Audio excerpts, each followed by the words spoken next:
What's going on, people? Now it's time to get back to work, of course. This is the first video of 2023. I hope y'all having a great start of the year. Now, we're going to start off with OG Richard Spraggins, straight out of North Philly legend. We're talking about a guy that was in the game for over 40 years. Well seasoned. He saw guys come and go, and he managed to get through the learning curves of the game.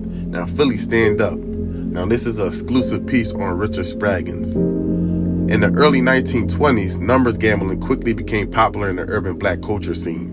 By the 1930s, it became one of the largest sources of employment for urban black youth. And it saved a lot of people during the Great Depression. I mean, no matter what, people's going to gamble, right? And if you think about it, during the recession and COVID, the casinos were never empty. Even during quarantine, you have online casinos and betting apps where you could just go broke from your couch.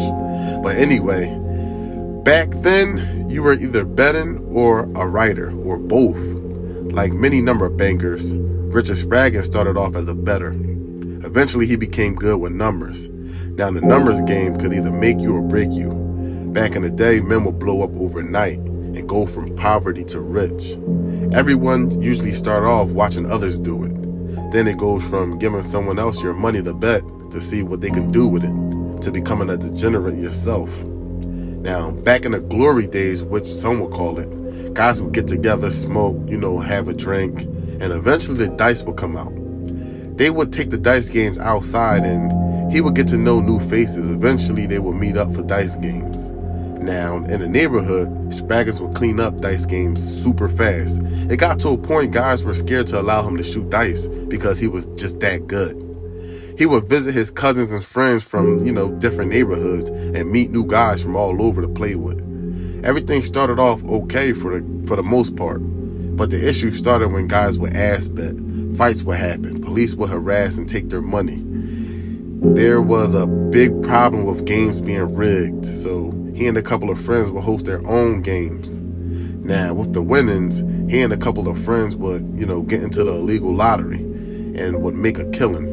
His empire would grow, and by the late 40s and early 50s, he was already established. Now, he had a couple of small-time arrests during his early run, but it wasn't anything major. It was for like numbers.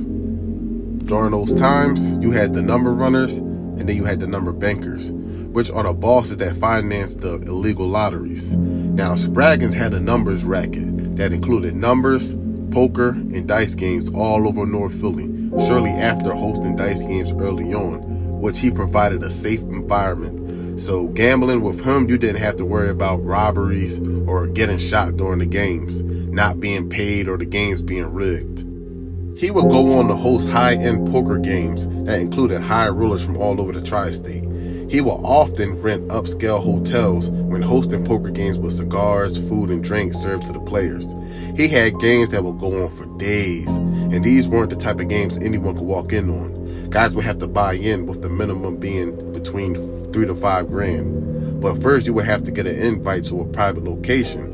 When you get there, it will be men holding the door down with heat on them. Now, in the lottery, he would use lead houses, such as black-owned mom-and-pop shops, bars, restaurants, and grocery stores. Over the time, he was grossing $1.5 to $2 million a year off the numbers operation. Now, some might ask, why do it the illegal way if I could just play the lottery or just head to the casino? Well, first, the illegal way pays higher odds than the state. Second, there's no minimum wager depending on the location. And third, they could offer credit at your own risk without any applications or anything. And that's when his loan sharking operation comes into play. Just like any other loan shark, he would loan money and charge a VIG.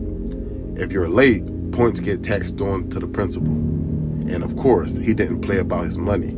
He once bumped into a guy that was avoiding him inside of a casino in AC gambling.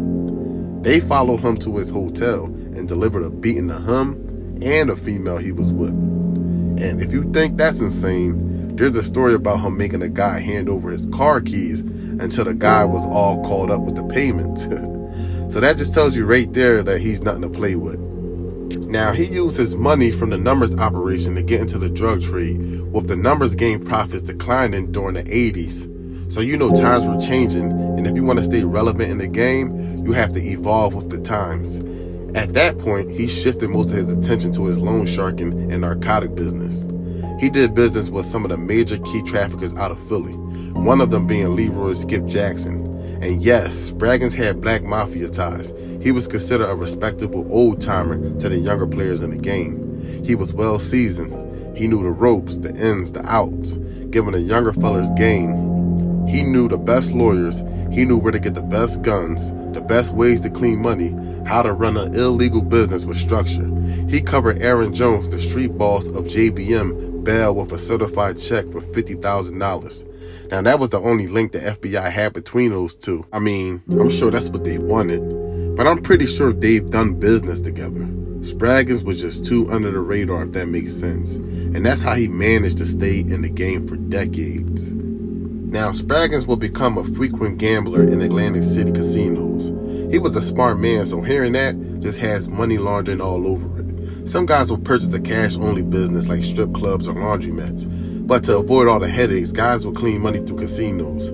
They will take the dirty money in exchange for chips, play a couple of hands, place a couple of bets, and turn the chips in for an official check that could be deposited into a bank account. Between the 1970s and 80s, he gambled a total of $1 million. February of 1988, the feds entered his home finding policy slips, which is papers that contain information on bets placed as a part of the numbers game, and $2,500 in cash, which is nothing. Now, Richard wasn't home during the time, but his wife, Bacola, was there. So the law enforcement would arrest her and charge her for illegal lottery violations and destruction of property. Now, we all know the feds play dirty. They would try to get the wives involved and scare them to make them flip on their husbands. Now, it's been alleged that the 50-year-old wife and the daughter was involved in the numbers operation too. But the case was thrown out due to lack of evidence. Now, you have to remember, this is Philly 1988. That's when a bunch of indictments were out. A lot of organizations were crashing, so the best thing to do during that time was to get out of Dodge. Richard Spraggins pretty much disappeared. I don't see any arrest records during the late 80s and early 90s, but there is a gambling exclusion order on him, dating August of 1991. It's either a temporary or a permanent ban from gambling in the city of New Jersey. Now, he banned himself from gambling, so he might have gambled most of his money away. And a gambling addiction can ruin you financially. First you lose your money, then you spend the rest of the time chasing the money, back and forth to the casinos, spending hours there. Why you think there's no clocks in casinos? But shout out to my supporters. Shout out to all my subscribers. If you're new, I have more videos, so just click the playlist. If you enjoy the videos, please subscribe. Don't be a stranger. Hit me up in the comments. Hit the thumbs up. Turn on the notifications so you don't miss out on the next video. Peace. I'm out.